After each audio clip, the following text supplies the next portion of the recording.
인사드리겠습니다. 한국수력원자력에서 근무하는 김남명 부장입니다. 예. 저는 이 자리가 일반적인 토론 자리라고 생각해서 따로 뭐 PPT나 이런 건 준비를 못했고요. 제가 아까 김범철 교수님 말씀하신 대로 현장에서 느끼고 뭐 어떤 이런 뭐 개선해야 될 사항 위주로 이렇게 좀 말씀을 사례 위주로 발표드리도록 하겠습니다.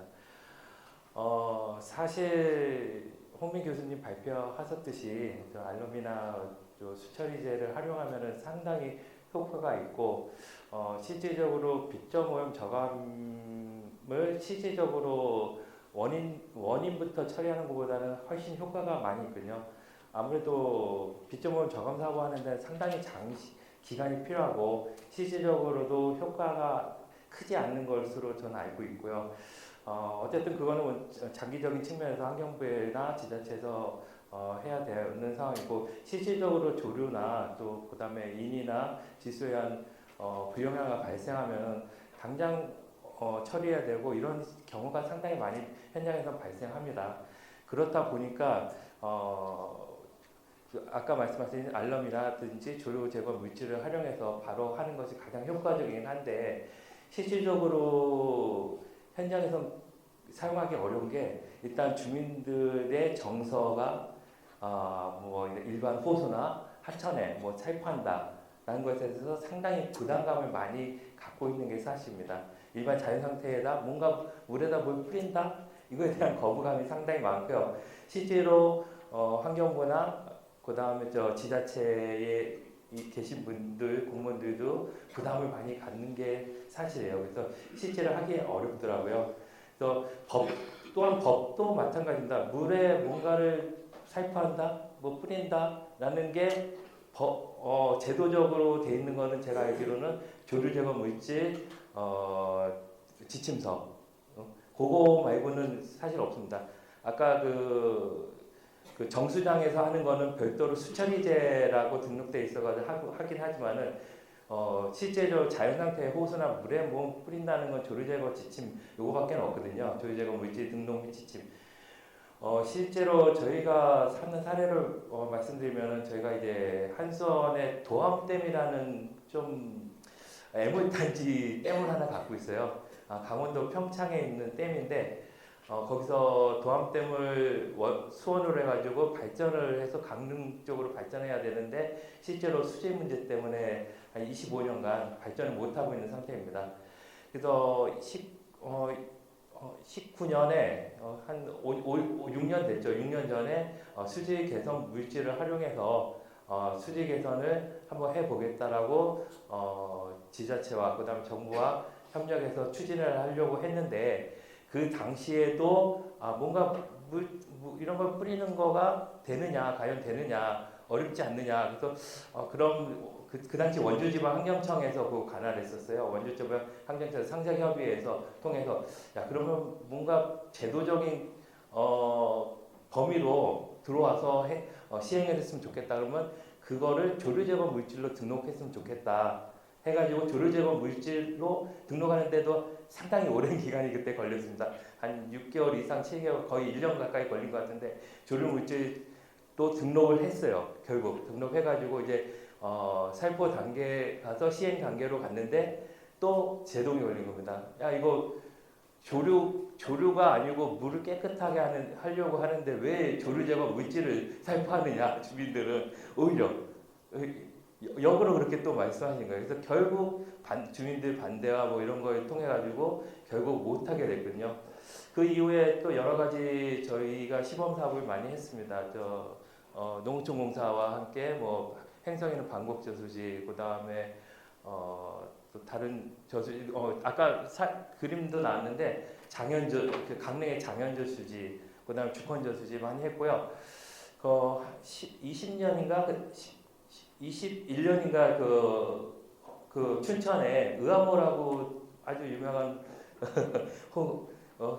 그 관광지가 있죠. 의암호에 이제 공기천이 만나는 그런 호수인데 그때 녹조가 상당히 창궐했습니다. 그래서 녹조에 대한 것도 한번 시범 사업으로 춘천시와 협업해서 해보자라고 추진을 했거든요. 근데 그 당시에 녹조가 많이 발생해서 일단 춘천시랑 협약을 맺고 사업을 개시하고 조류 제거 물질을 구입해서 시행하려고 하니까 이제 또 승인을 받아야 되거든요. 이 절차가 조류 제거 물질 사용 지침에 따라 승인을 받아야 돼서 원주지방환경청에 승인을 또 신청했고요. 또 거기에서 또 행정소요 기간이 당연히 있겠죠. 그죠? 있고 그 다음에 저희가 한 20일 정도 시행을 했습니다. 한 20일 하고 효과는 많이 좋았습니다. 어쨌든 우여곡절 후에 시행을 했지만은 그 기간 동안에 신청하고 뭐 하는 기간 동안에 조류가 또 계속 더 커지는 거예요. 그 기간 동안에 점점점 기하급수적으로 더 많이 번창하니까 그것도 상당히 어려운 면이 있었고 실제로 이걸 뿌려도 되나 안 되나 하는 그런 판단을 이제 승인 기관에서 총괄 기관이죠. 총괄 기관이라고 되어 있습니다. 거기에는 총괄 기관에서 하기가 상당히 어렵게 느껴졌습니다. 그래서 이걸 과연 해야 되나 안 해야 되나 그런 상황도 많이 발생했고요. 실제적으로 열흘 동안 하면서도 조류 제거 물질 그 지침에 보면은 살포하고 매일매일 그것을 분석하고 그다음 매일매일 그 발광 박테리아, 그다음 수질 분석, 물벼룩 시험, 독성 시험 이것을 매일 하게 됐습니다. 원래는 1회 하면은 1회 전후를 하게 돼 있거든요. 근데 요거는 매일 장기간에 있어서 계속 사업을 할 때는 매일 한다 이렇게 지침서에 됐습니다. 그래서 그걸 매일 해야 되고 그다음 사후 영향 조사까지 매일 해야 되는 상황. 여기 상당히 실무적으로는 아주 어려운 상황이었습니다. 그 실무적으로도 어렵지만은 또 비용도 만만치가 않아요. 그 독성 시험하는데 물벼룩이랑 발광 박테리아 독성 시험이 한 샘플당 한 50만 원 그 당시 들었던 걸로 알고 있거든요. 그럼 하루에 다른 수질 조사 항목, 그다음 녹조에 대한 조사 항목을 제외하더라도 하나 하는데 하루에 100만 원입니다. 근데 한 20일 하면 벌써 2천만 원, 몇 천만 원 되고 그걸 한 사이트만 하는 게 아니라 그 만평방미터에 하나씩 하게 돼 있어요. 그 규정에. 그러면은 그게 한 6샘플이면은 5천만 원, 6천만 원 그냥 넘어갑니다. 그냥 생물 독성 시험만 하는데 열흘만 해도 5천만 원 이렇게 됩니다. 그래서 이걸 해야 돼 말아야 돼 하는 그런 좀 회의감을 많이 들었고요. 실제로 지자체에서 단독으로 한다. 제가 볼 땐 어렵다고 생각합니다. 예. 그래서 이런 문제들을 해결하기 위한 방법으로 저희가 이제 제가 말씀드리는 거는 조류가 창궐한 다음에 하는 것보다 조류가 생기는 원인 물질 인을 먼저 제거하는 그 방법은 그 조류 제거 물질이라든지 수질 개선 물질이 조금만 사용해서도 먼저 원인 물질 침전시켜 가지고 없앨 수가 있는데 조류가 이미 창궐하면 조류 물질로도 쉽게는 제거하기 어려워요. 그래서 미리 할 수 있는 방안 이런 것을 지금 현재는 경계 단계에 조류 물질 사용 승인을 하게 돼 있습니다. 경계 단계에. 근데 그보다 전 단계인 관심, 주의, 경계 이렇게 돼 있잖아요. 그래서 관심 단계 이런 것을 적용할 수 있는 제도 개선이 있으면 훨씬 좋지 않을까. 그리고 사후 영향 조사도 너무 복잡하게 돼 있어가지고 이것도 좀 제도적으로 좀 간편하게 할 수 있는 방법이 있으면 좋지 않을까라고 생각합니다. 사실 그 관할을 국립환경과학원에서 그 지침서를 만든 걸로 알고 있는데 워낙 그 안정성을 강조하다 보니까 이제 그렇게 과도하게 만든 거는 충분히 이해가 됩니다. 그래서 안정성을 강조하는 것은 조류물질 등록 단계에 그 예를 들어 국립환경과학원에서 좀 적극적인 행정을 해 주셔가지고 그 업체에서 독성 시험이나 이런 것을 그 연구기관에 의뢰해가지고 그걸 서류로 제출해서 심사를 받는 것보다는 실제로 테스트베드에서 심사를 해가지고 이건 합격이야 인정됐어 하면은 실제 사후 심사에도 그걸 적용해가지고 좀 완화해주는 그러니까 사전 심사를 강화해서 사후 심사에 좀 완화해주는 그런 방안도 좋지 않을까라고 생각이 되고요. 또 아까도 말씀드렸듯이 조류 제거 물질은 등록이 되어 있는데 조류가 없고 실질적으로 수질 개선을 하고 싶은 겁니다. 그러니까 인을 제거하고자 할 때 조류는 발생 안 했지만 인을 제거를 해서 원인 물질을 좀 미리 해서 조류가 아예 발생하지 않게 하기 위해서는 조류 물질 사용에 대한 지침서, 그 좀 말이 긴데 제가 조류 물질 지침서라고 말씀드립니다. 지침보다는 수질 개선 물질을 새로 등록해가지고 지침을 별도로 그렇게 운영했으면 좋지 않을까 그런 생각도 해봅니다. 지금 조류가 있어야지 조류 제거 물질을 살포하게 됐거든요. 그거 말고 아까 알러미나 이런 것들은 뭐 수질 개선 물질로, 수질 개선 사업으로 조류가 없다고. 그래서 이제 주민들은 아까 같은 도암댐 같은 상황에서 오해가 있지 않거든요. 왜 조류도 없는데 너희 왜 조류 제거 물질을 살포해? 이건 조류를 죽이는 거야, 살토제하고 이런 오해를 많이 하시거든요. 그래서 조류 제거 물질 집신서 외에도 별도로 수질 개선 물질 등록을 지금 수처리제와 관계없이 그렇게 또 하나 제도를 만들면 어떨까 그런 생각을 또 해봅니다. 두서없이 제가 말씀드렸는데 토론 이렇게 가능하도록 하겠습니다. 이상입니다. 예. 현장에서 애로사항, 어려운 점을 해주셨습니다. 다음으로 김동욱 박사님을 모시겠습니다. 김동욱 박사님은 환경부 수질보존국장을 하시고 퇴직 후에 지금 한국물정책학회 회장을 담당하고 많은 활동을 하고 계십니다.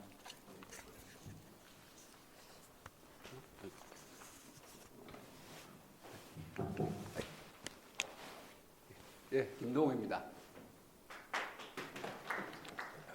제가 방금 소개를 김동철 교수님께서 주장하는 이 물에 대해서는 공무원 할 때부터 지금까지 계속 하고 있습니다. 그래서 과분하게 무슨 김동욱 박사의 정책 제안을 가지고 지금 워터전을 계속 기부를 하고 있습니다만 이번에 이거를 보면서 약간 좀 한심하다 하는 그런 생각이 들었습니다. 먼저 사전에 이 규정 자체를 제가 이제 환경부에 있을 때 법무관도 하고 또 수질정책국장, 상하수도국장, 개발실장까지 다 있기 때문에 법에 대해서는 굉장히 예민합니다. 근데 이 지금 소개드리는 사용지침 같이 엉터리가 없어요. 보니까.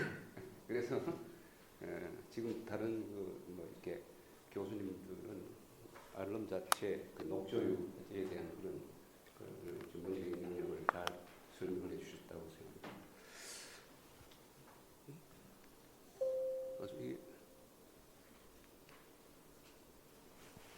이게 가는 게 어디? 이쪽으로 있구나. 어떤 거? 밑에 거 놓으면 위에 거 놓으면 거꾸로 가는 거고. 그래서 우선 목차는 조류 관련 관리 관련 법령하고 그다음에 이 세 개가 있습니다만 등록사항 그리고 문제점 이런 식으로 간단히 이게 슬라이드가 한 40개 되기 때문에 빨리 시작하겠습니다. 10분 안에 우리 김범철 교수님하고 10분 안에 끝내겠다. 그분 한 50주 정도 끝내겠다 이렇게 얘기했습니다. 그래서 빨리 그래서 설명이 조금 부족하더라도 이해를 해주시면 감사하겠습니다. 그래서 우선 이 관련 규정을 보면은 문환경보존법 제21조의 5에 보면은 조류 피해 예방 이렇게 되어 있습니다. 다 있지 않고 거기 보면은 요 포인트가 제일 위에 둡니까?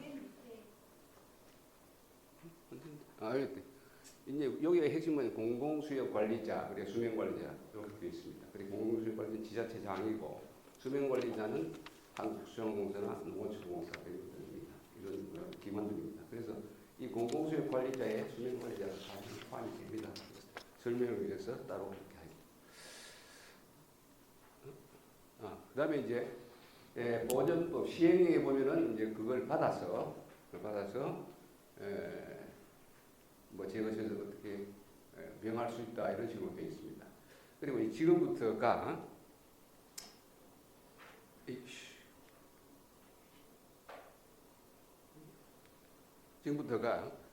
이 조류 제거 시설 설치 운영 및 살포용 조류 제거 물질 사용 지침 이겁니다. 이것이 환경부에서 만든 건데 엉망입니다. 말씀드리면은 이게 총괄해가지고 이번에 뭐 목적 정의라고 하는 것은 모든 법에 공통적으로 다 나와 있는 거니까. 그다음에 정의 해가지고 쭉 나옵니다. 지어갖고. 그다음에 조류 제거 물질의 등록이라고 하는 게 있습니다. 이거 등록을 누가 하느냐면은 공공수요 관리자가 합니다. 그 뒤에 설명하겠습니다만 이게 이 자체 규정 자체가 사실 조금 문제가 많습니다. 그다음에 이제 등록해가지고 계속되고 그러면 등록한 것이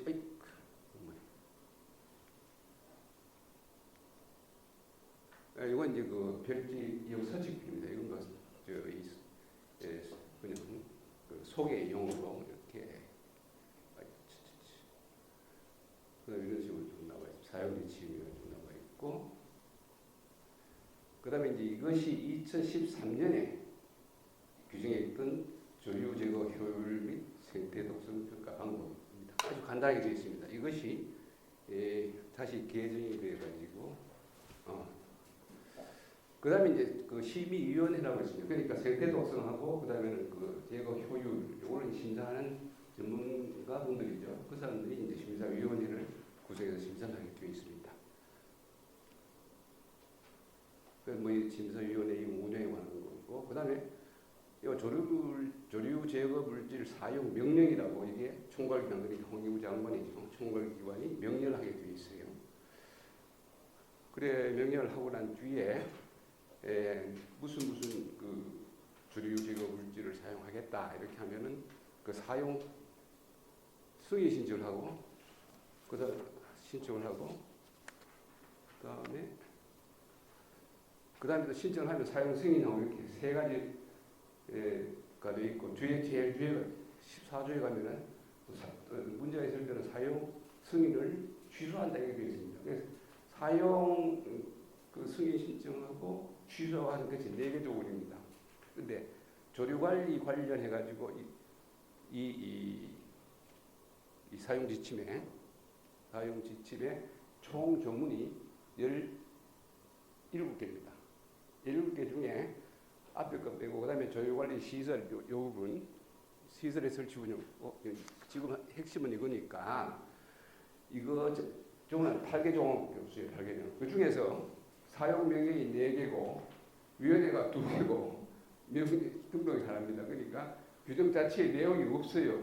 어떻게 사용하는 내용이 전혀 없다고 보시면 됩니다. 사용 그 조류 제거 물질에 대해서는. 그래서 여기 보면은 이제 사후 영향 조사가 있고 아까 우리 김남명 본부장님이 사용 문제에 대해서 사후 영향 조사에 대해서 굉장히 많이 할 만한 불평을 많이 하셨는데 실제로 사후 영향 조사를 그렇게 할 필요도 없고 또 해서 않는다고 하면은 말이 좀 이상하지만 할 필요가 없다. 그렇게 봅니다. 뒤에 가서 설명하겠습니다. 이건 지금 앞에서 그냥 소개하는 정도이기 때문에 빨리 지나가는 겁니다. 요 사용성의 취소가 있죠. 그죠? 이게 4개 조항이에요. 사용 명령, 승인, 취소, 승인, 사용하고 그다음에 취소하고 이게 4개 조항. 8개 조항 중에서 사용이 4개 조항이에요. 4개 조입니다. 그래서 이제 여기서 사용 현황을 보면은 지금 이거나 그럴 겁니다. 지금 제가 조사를 해보니까 2019년에 8개가 됐어요. 그 다음에 2010 하나가 이제 보수라 해가지고 제양반 한 등록한 보수에 해서 9개. 그 다음에 10개, 13개, 14개. 총 지금 등록된 것이 14개입니다. 14조입니다.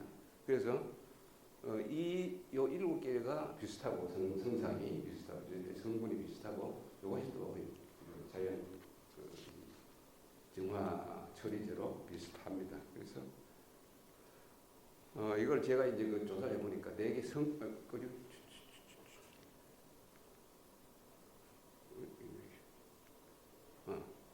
여기 보니까 이것이 비슷해요. 전부 다 이것이 그러니까 클로라이드, 알루미늄 클로라이드 계통이고 요 나머지는 이제 천연 광물이라든지 그렇습니다. 그 이성분이 없죠. 그래서 이제 문제점이 뭐냐 하는 게 이것이 사실은 본론입니다. 그래서 우선은 이 공공수역 관리자의 조류 제거 물질 등록입니다. 근데 이게 무슨 얘기냐면 여러분들 조류 공공수역 관리자라고 하는 것을 보면은 조류 제거를 할 책임이 있는 사람이죠. 그러니까 말하자면 이제 그걸 환자입니다. 환자. 조류가 창궐해가지고 우영형화가 심하다. 그러니까 그것을 어떻게 해결해야 된다. 환자입니다. 환자가 네가 먹을 약을 네가 등록해라 이 말이에요. 등록을 환자 보고 너 약을 등록해. 그래서 그게 효과가 있는지 없는지 네가 분석하지는 환경부장관한테 제출하라 이 말입니다. 말이 됩니까? 그 얘기예요 이게. 이 교육 자체가 도저히 이해가 안 되는 거예요. 환자 보고 네가 네 먹을 약 그러니까 내가 지금 배가 아픈데 소화제 무슨 소화제를 먹을지 네가 결정해. 그래서 먹으면은 어떠한 영향이 있을지 나을지 아니면 배가 더 아플지 네가 알아서 분석해가지고 보고해라. 뭐 이런 얘기입니다. 그래서 이건 도저히 납득이 안 가는 여기 보면은 실제로 보면은 이 등록하는 것이 제가 자료를 못 찾아서 그런지 모르겠습니다. 등록한 자료가 하나도 없어요. 지방에 240개 시장 군수 구청장이 있습니다. 그 중에 하나도 등록한 사람이 없어요. 등록에 불가능하니까 제약회사 보고 등록하라고 할 거를 조금 전에 지금 제가 설명드린 것 중에 보면 전부 등록한 게 제조사들이잖아요. 이거 상공학 그렇지만 그것을 등록한 거지 않습니까? 근데 그걸 시장 군수 보고 네가 등록해 가니까 그걸 말이 안 되지 않습니까? 약을 응? 무슨 제약에 판필이 있다면 제약회사가 해야지 어떻게 환자가 등록합니까? 내가 등록한 판필이는 아니잖아요. 그래서 이것은 당초에 말이 안 되기 때문에 이 자료가 없는 건 당연합니다. 있는 것이 이상하죠.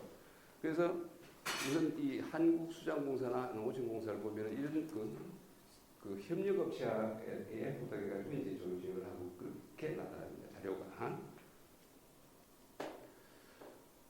예.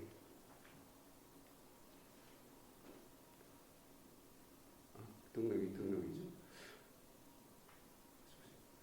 그래서 등록에 그래 문제점이 뭐냐면은 이 조류 제거 물질의 등록은 공공수역 관리가 제어할 수 없다. 이건 방금 드린 말씀 그겁니다. 그래서 이미 등록된 조류 제거 물질을 사용할 수 없고 기본 조사 평가서를 제출할 수 있을 뿐이다. 그걸 보고 그 다음에 개발자가 아니다. 그 다음에 이미 등록된 이것이 심사하는 것을 다시 심사는 되다. 그렇게 말씀을 드릴 수가 있겠습니다. 그리고 이것도 보면 또 등록기간이 유효기간이 5년이에요. 이게 무슨 얘기지? 저는 이해를 못하겠어요. 왜 조류 제거제를 등록했는데 왜 5년이냐 이거죠. 이것도 어떤 근거에서 5년인지 그것도 막 우리가 예를 들어서 약이 나오면은 어떤 제약회사에서 치료약이 나오면 그것이 5년이 되건 10년이 되건 그거는 제약회사에서 나중에 다시 실험해서 보고 이게 문제가 있다 해가지고 그걸 개발하는 건 모르겠지만 공공수역 관리자 시장 군수 구청장이 5년 이후에 다시 등록해야 이것도 무슨 얘기인지 잘 모르겠고요. 그래서 이 규정은 없애는 게 좋다. 삭제해야 된다. 그렇게 얘기를 합니다. 다음은 사용상의 문제입니다. 사용상의 문제. 보면 우선 조류 제거 물질 사용 명령 이렇게 규정 규정 이름이 조 명칭이 조류 제거 물질 사용 명령 이렇게 되어 있어요. 근데 이건 조금 이상합니다. 그렇죠? 조류 제거 물질 사용이 아니고 조류 제거 명령을 해야 될 거 아닙니까? 무슨 물질 사용하는 건 다음 얘기고 그것도 자기가 하는 거죠. 그거는 좀 전에 앞에서 말씀드린 심사위원회가 있잖아요. 이 전문가들 그분한테 묻든지 아니면 회사 제조회사한테 이 문의를 해가지고 이런 조류 현상, 부용량과 녹조 현상에 대해서는 어떤 보호성이 좋겠느냐 물어. 이런 식으로 해가지고 해야지. 여기서 조류 물질 사용 명령이 조금 이상하죠. 그래서 이건 조류 제거 물질 사용 명령이 아니고 조류 제거 명령이다 이렇게 해서 규정을 살려두자면 이렇게 하면 좋겠다. 그리고 여기는 조류 제거를 명할 요거 이제 개정 제 생각입니다. 제가 이제 한다면은 이렇게 하겠다 하는 걸 이제 되겠습니다. 예, 조류 제거를 명령할 수 있다. 뭐 이건 그거 같아요. 그래서 그 다음에 이제 11조 2 해가지고 이 다음에 어떻게 하냐면 조류 제거 의무 해가지고 이것을 신설하게 됩니다. 그러니까 공공수요 관리자는 조류를 제거할 의무가 있다. 차라리 이렇게 하는 것이 강제하는 그런 의미에서는 하는 그 조항으로서는 합리적이겠다. 그 다음에 이제 문제 좀 2가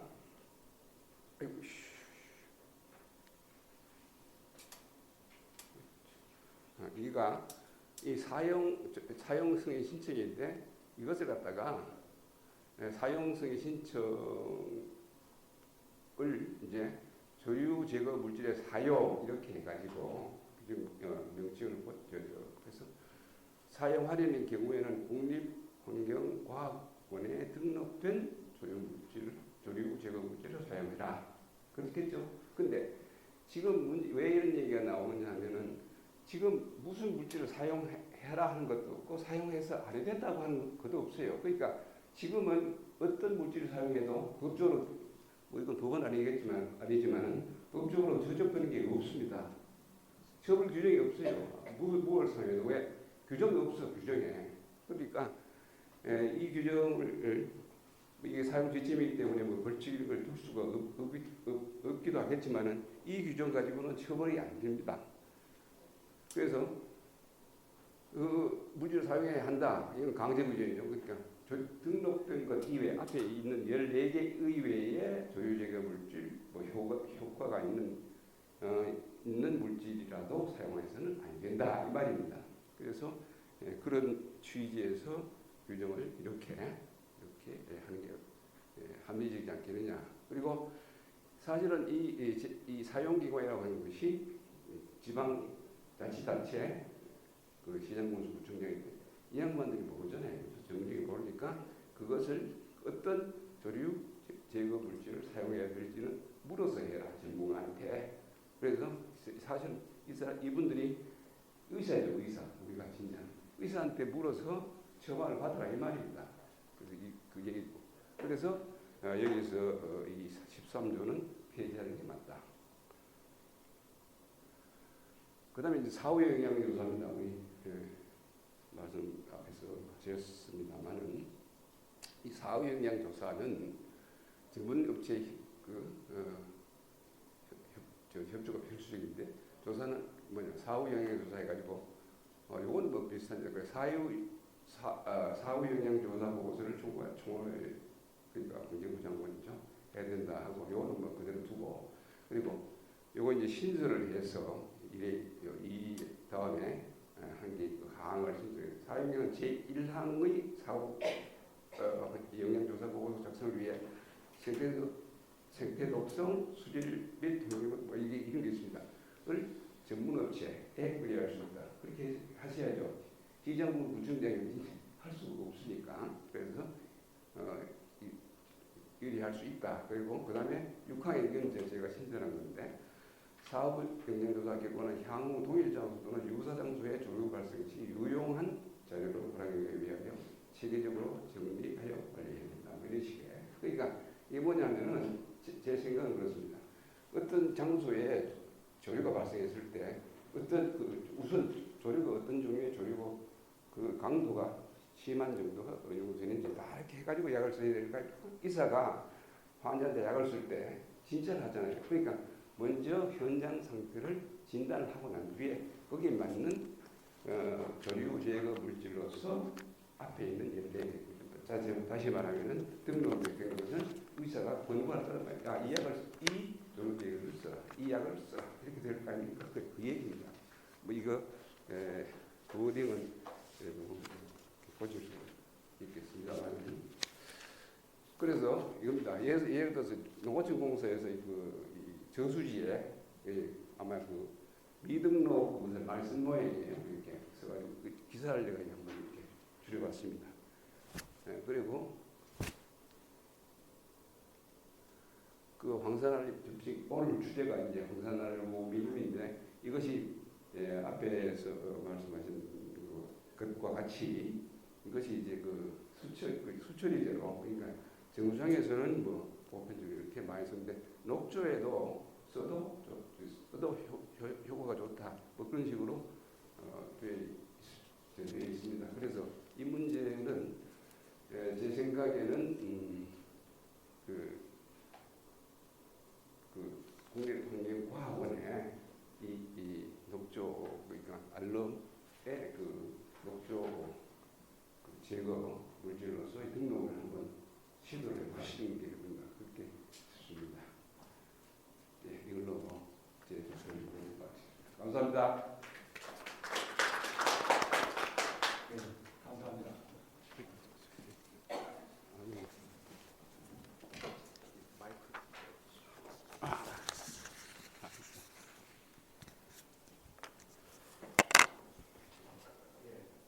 환경부에서 오랫동안 그 법을 다루신 경험을 토대로 아주 자세하게 공기적으로 다 짚어주셨습니다. 감사합니다.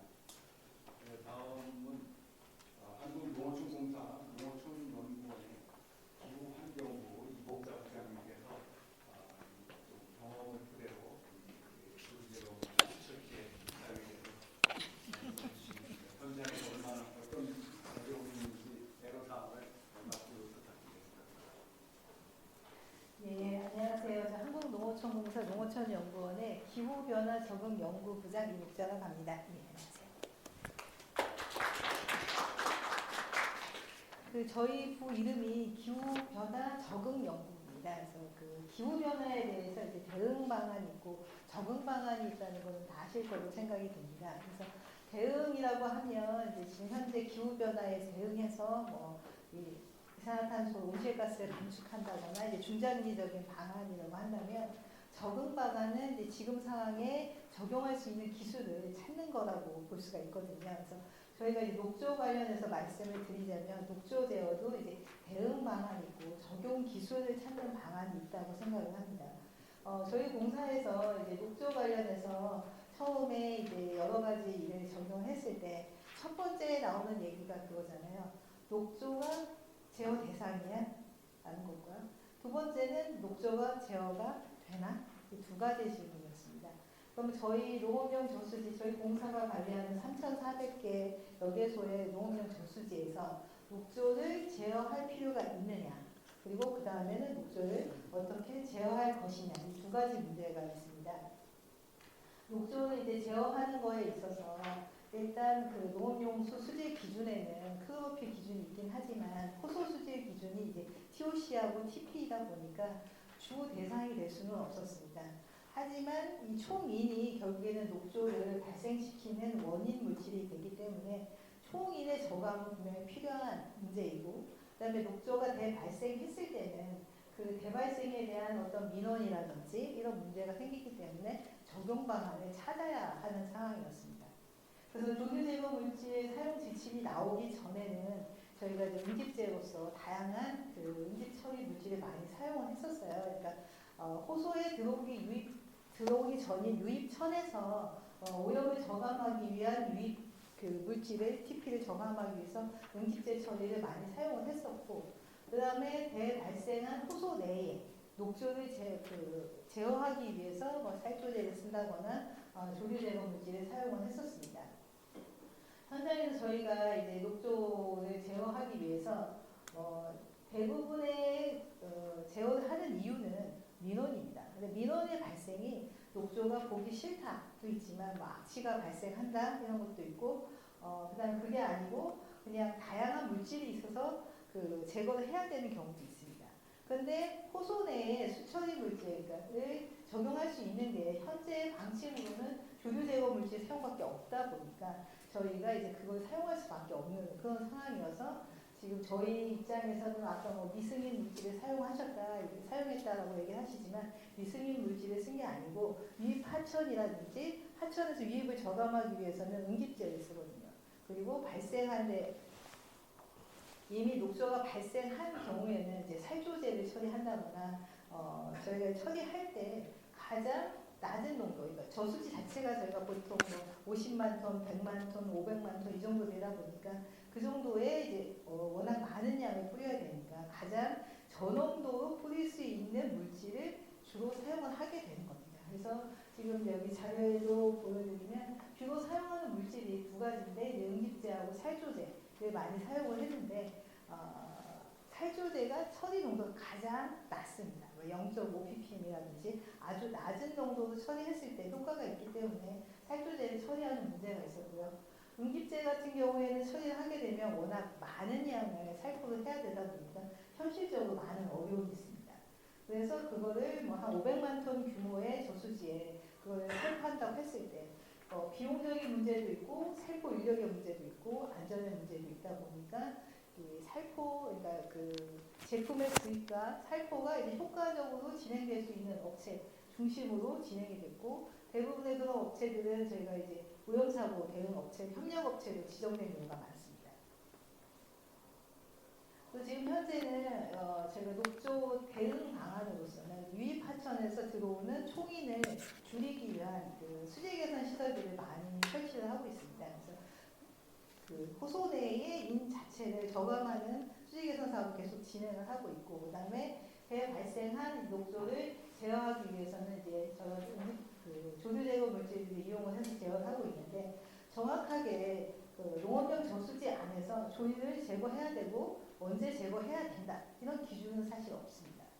아시다시피 이제 제일 많이 발생하는 여름철에 이런이 많이 발생하고 대발생했을 때에 뭐 악취가 난다거나 이랬을 때 많은 양을 뿌릴 수밖에 없는 상황인데 지금은 아시다시피 조류 녹조가 한 9월, 10월, 11월까지도 남아있는 상황이어서 이걸 언제까지 계속 뿌릴 수 있다 이렇게 볼 수는 없는 그런 상황입니다.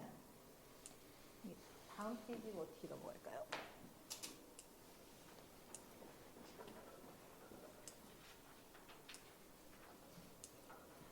보시다시피 이제 지역별 사용 비율이라든지 조류 제거 물질 사용 비율도 보면 살조제가 사용량으로 적기 때문에 주로 사용을 하게 되고요. 그다음에 이제 현장 살포까지 지원하는 제품을 구매할 수밖에 없다 보니까 뭐 그 몇 개 업체에 몰릴 수밖에 없는 그런 상황입니다. 뭐 중간 문단을 보시면 저희가 주로 살포를 결정하는 근거가 한정된 예산 안에서 가장 시급한 데를 우선해서 살포를 하기 때문에 주로 대부분 사후 방제가 이루어지고 있는 상황입니다. 그래서 이 부분에 대해서 이제 저희 연구원에서는 이제 사전 예측하는 거에 대한 연구를 진행을 하고 있습니다. 그래서 아무래도 사전에 방제하는 게 좀 더 효과가 좋을 거로 생각이 되고 있어서 사전 방제의 필요성은 다들 공감을 하고 있는 거고 사전 예측을 위한 연구 개발이 이제 올해도 저희가 같이 진행이 되고 있습니다. 그래서 좀 더 사전에 녹조 재발생을 예측을 해서 사전에 방제할 수 있도록 노력을 하려고 하고 있는데요. 그 가장 큰 문제는 이제 저희 저수지가 3,400개 지점인데 그거에 비해서 이제 유지관리 예산으로 그 녹조 대비 녹조 제거 물질을 사용하고 있는 비용은 매년 증가를 시키지 않습니다. 거의 비슷한 수준에서 진행이 되다 보니까 그런 어려움이 있고요. 그다음에 이거를 뿌릴 때 말씀드린 것처럼 적정 사용량이 얼마냐, 그리고 또한 유효 기간이 얼마냐, 그걸 이제 업체에 물어보면 뭐 한 달은 갑니다, 뭐 두 달은 갑니다 이렇게 얘기를 하는데 사용량에 따라서 이제 그 효과가 지속하는 기간이 짧다 보니까 이런 거를 대응하기가 좀 많은 어려움이 있었습니다. 그런데 이제 아무래도 기후변화 때문인지 온도도 계속 상승을 하고 있고 녹조가 점점 심해지기도 하고 그다음에 농민들에 대한 눈높이도 이전과 달리 녹조에 대해서 관심이 좀 더 많습니다. 그래서 저희 공사는 이제 생활용수로 같이 쓰고 있는 그 저수지 58개인가 거기에 대해서는 저희가 이제 마이크로 시스템 분석도 하고 있고 위해성 분석도 하고 있고 녹조 관련해서는 계속 연구를 진행을 하고 있는데 지금 현재 이제 진행되고 있는 그 법적인 근거 조류 제거를 해야 된다 이런 규정이 사실 없습니다. 이런 저수지에서. 그리고 오히려 말단에서 배수장이나 양수장에서 녹조가 대발생하는 경우가 있습니다. 차라리 말단에서 용수를 공급할 때 제거하는 게 더 효과적이지 않냐. 저수지에서 제거를 하더라도 양수장을 통과하면서 다시 또 조류가 늘어나는 경우가 있기 때문에 말단에서 대책이 좀 더 효과적이지 않은가에 대한 것도 지금 검토를 하고 있습니다. 그래서 이렇게 해서 그 가장 그 효과적인 방법을 찾도록 저희들이 노력을 하고 있고요.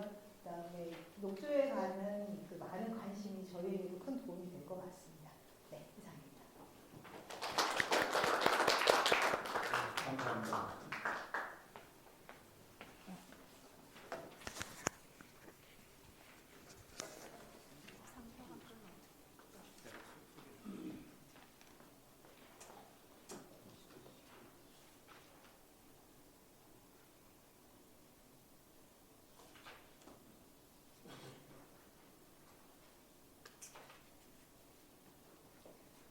네, 다음 토론으로 그 조류제거 물질을 등록하는 생고화학공업수식회사에 제가 요청을 했습니다. 그런데 일정상 참석을 못 하신다고 이 토론 자료를 보내오셨습니다. 제가 좀 간단히 소개를 드리겠습니다.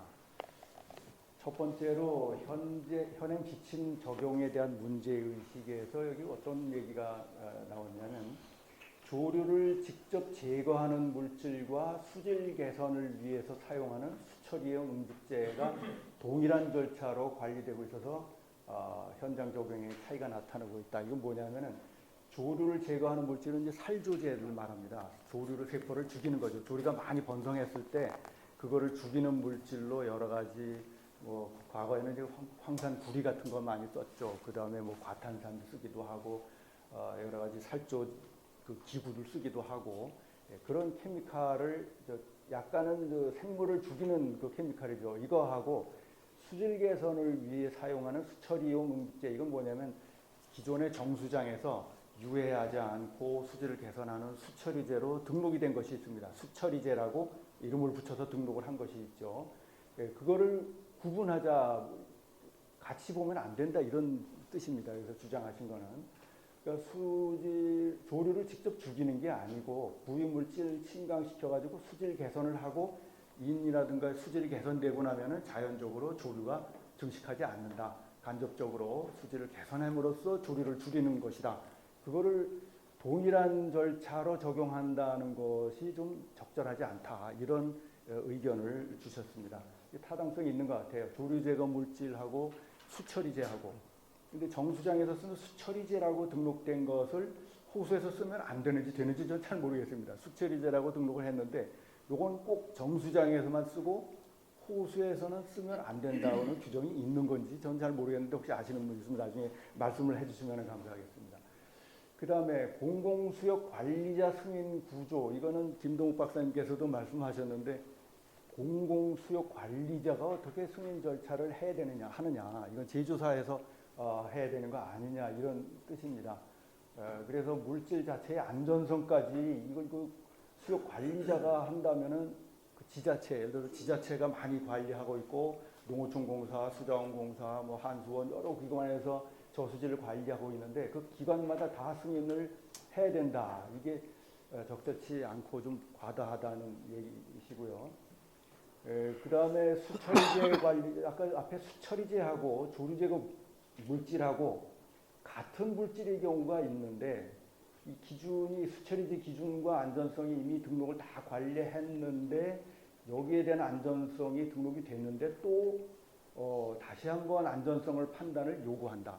이것에 대해서 좀 과도한 게 아니냐 이런 제안을 해주셨습니다. 여기 보면은 고유한 CAS 넘버를 가진 단일 물질이라는 말이 있는데 저는 뭔지 모르겠는데요. 혹시 화학을 전공하신 김만구 교수님께서 아시면 이따가 설명 좀 한번 해주시죠. 고유한 CAS 그러니까 수처리제로 등록한 물질하고 조류제거 물질하고 같은 CAS 넘버를 가진 경우에 이걸 안전성에 대해서 다시 또 검토하고 뭐 판단을 해야 되느냐 뭐 이런 얘기를 하고 있습니다. 모든 화학물질에는 예. 고유한 카스 넘버가 있습니다. 예. 그러니까 모든 화학물질은 수소한 물질은 예. 넘버가 있어요. 예. 그래서 카스 넘버가 같다는 것은 안전성도 같다고 보는 겁니까? 그럼? 동일 물질이 동일 물질이다. 네. 예. 그래서 개선 의견은 3구학에서 낸 개선 의견을 종합적으로 보면은 이 수처리제에서 이미 안전성이 검증된 수처리용 응집제, 그러니까 말씀하신 동일한 카스 넘버를 가진 거겠죠. 동일한 카스 넘버를 가진 것에 대해서는 기존의 검증 절차를 존중해서 인정하는 방식으로 관리를 해야 되지 않느냐, 이런 제안을 해주셨습니다. 근데 이걸 구분을 안 하고 하다 보니까 굉장히 너무 어려운 점이 있다, 이런 제안을 해주셨습니다. 예, 이렇게 해서 저희가 초청 토론을 마쳤고요. 여기에 대해서 발제자나 또는 토론자분들께서 의견이 있으시면은 먼저 의견을 좀 듣도록 하고, 나중에 플로어에서 또 의견을 제시할 수 있는 시간을 드리도록 하겠습니다. 혹시 발제자나 토론자분들께서 또 하고 싶은 말씀 있으시면은 말씀을 해주시죠.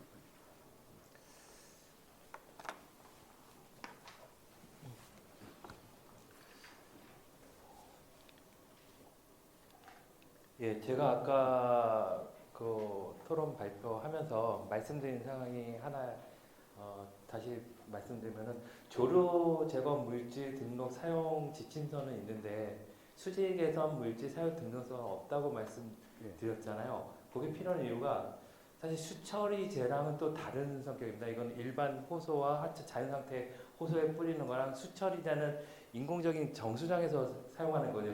수처리제가 안전하다고는 하지만은 거기에는 뭐 염산 같은 것도 있습니다. 예를 들어 폐화 조절이라는 이거, 염산을 호소나 이럴 때 수처리제라고 해서 호소나 이럴 때 뿌릴 수는 없는 거니까, 그래서 그 수처리제와는 별도로 다른 수질 개선 물질이 별도로 필요한 이유가 거기에 좀 있다고 저는 생각합니다.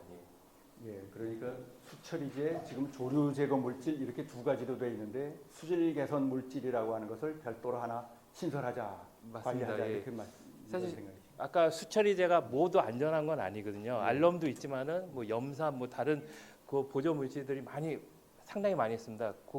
그거를 물에 호소에 직접 뿌릴 수는 없는 그런 물질들도 있거든요. 그래서 그렇습니다. 예. 근데 뭐 어떤 물질이건 간에 과도하게 뿌리면은 다 해롭죠. 밥도 너무 많이 먹으면은 해로운 것처럼, 약도 보면은 권장 사용량이 있지 않습니까? 하루에 몇 알 먹어라. 이것처럼 수처리제나 수질개선제도 적절한 그 권장 사용량을 제시를 해주고 그 안에서 사용할 수 있도록 하면 좋을 것 같다, 이런 생각이 듭니다.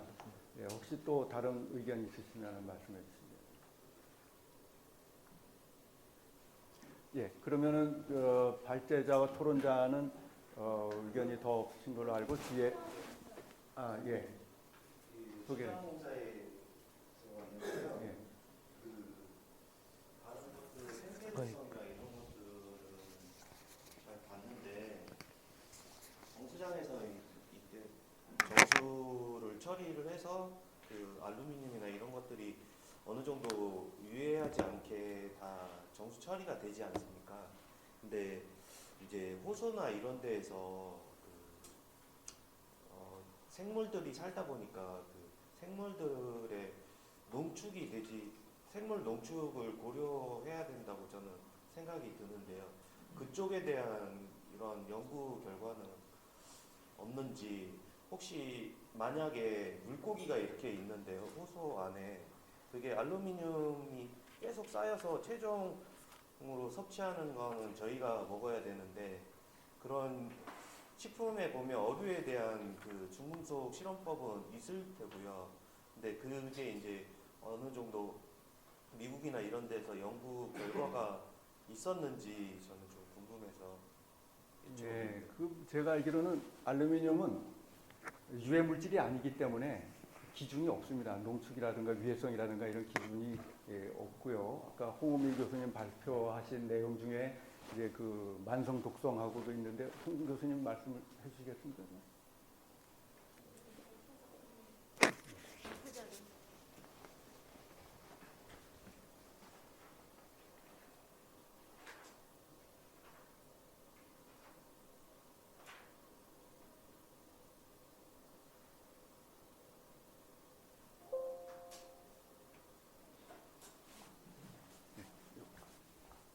사실 아까 말씀해주신 부분은 저희가 보내보는 자료를 따로 찾아보지는 못했었는데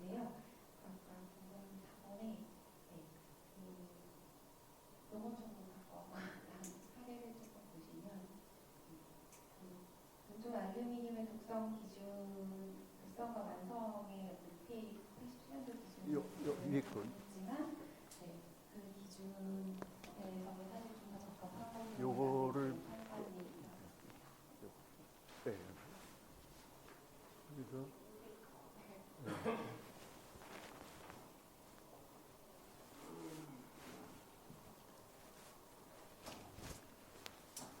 그리고 참고로 알루미늄을 좀 위해하다고 걱정을 하는 사람들이 많아요. 어느 날 저희 집사람이 집에 있는 알루미늄 그 냄비를 다 갖다 버렸더라고요. 알루미늄 먹으면 뭐 치매 걸린다고 막 이래가지고 그래서 제가 많이 뒤져봤더니 알루미늄이 치매와 연관이 있을 수 있다고 생각하는 논문이 1950 몇 년도에 57년인가에 하나 나왔어요.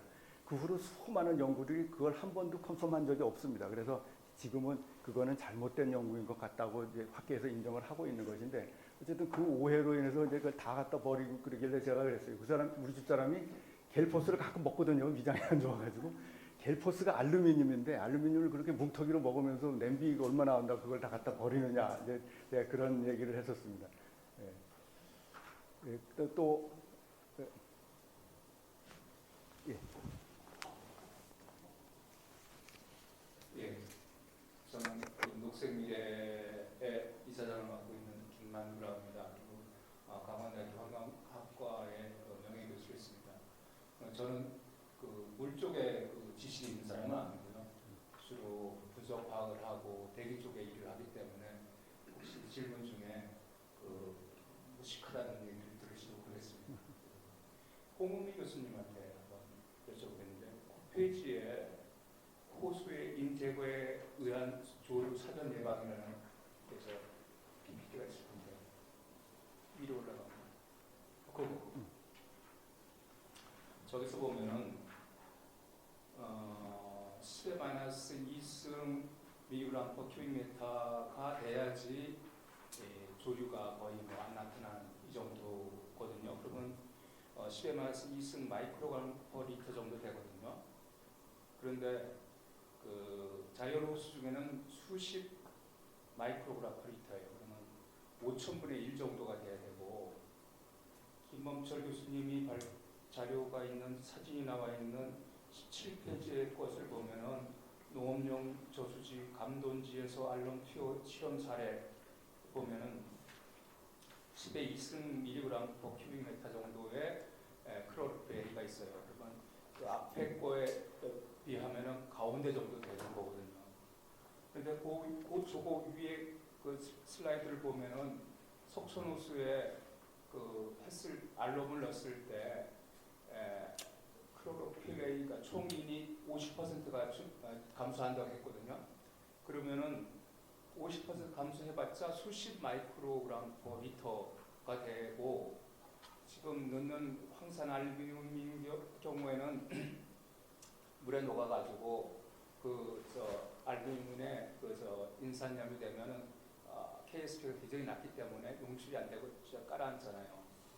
그럼 아까 또 이 부장님께서 말씀하실 때 저수지에서는 제거를 했는데도 뭐 말단에 가면 다시 번성을 하더라 이런 말씀도 있고 해서 알럼을 넣어가지고 하는 게 지금 발표되고 하는 것들이 50% 부지 안 되는데, 실제로 앞에 있는 그 그림으로 보면은 5,000분의 1까지 줄여야 되는 이러한 건데, 그게 지속적인 여기 단위가 밀리그램/리터인데 마이너스 2승이면 여기에 10 마이크로그램/리터에 해당해요. 큐빅이잖아요. 큐빅미터니까 리터잖아요. 예. 1,000분의 1이니까 이게 10의 마이너스 2승.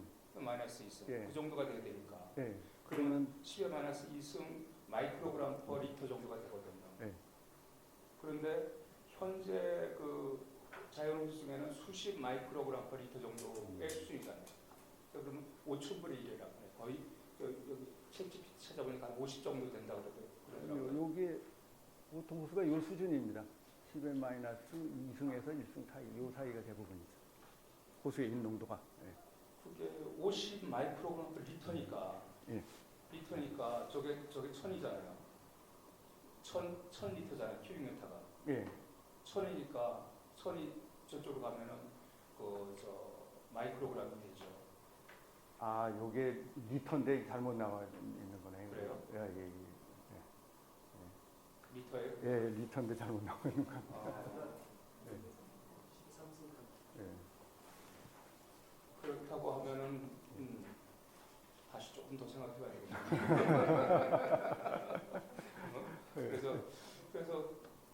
그런데도 뭐 이게 좀 50%뿐이 제거가 안 되는 게 이게 더 제거해야 되지 않을까? 더 적게 넣는 게 아닌가 하는 뭐 이런 네, 생각을 저희가 이제 이거를 실험을 한 경험을 보면은 제거를 한 다음에 다시 높아지는 이유가 비가 오면 또 높아져요. 비가 오면 뉴욕에서 확 들어와가지고 또 높아지고, 비가 오면 또 높아지고 그렇습니다.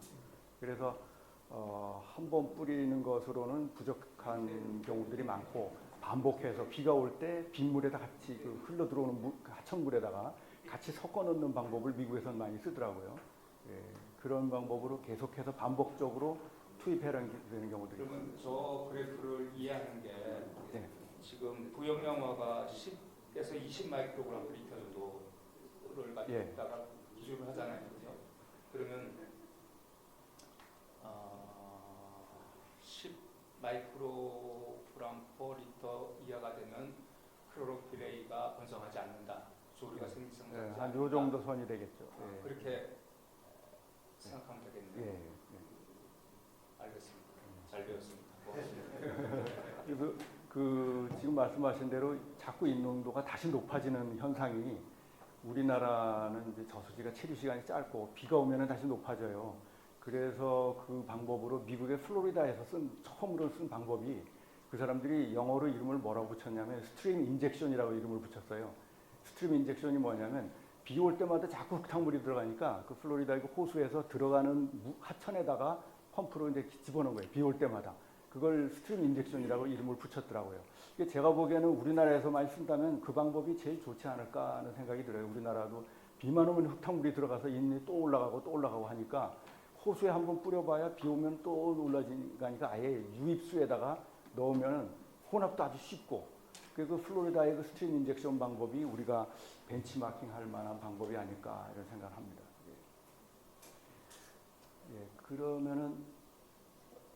그러면 여기서 일부 발제와 토론을 마치고 10분 후에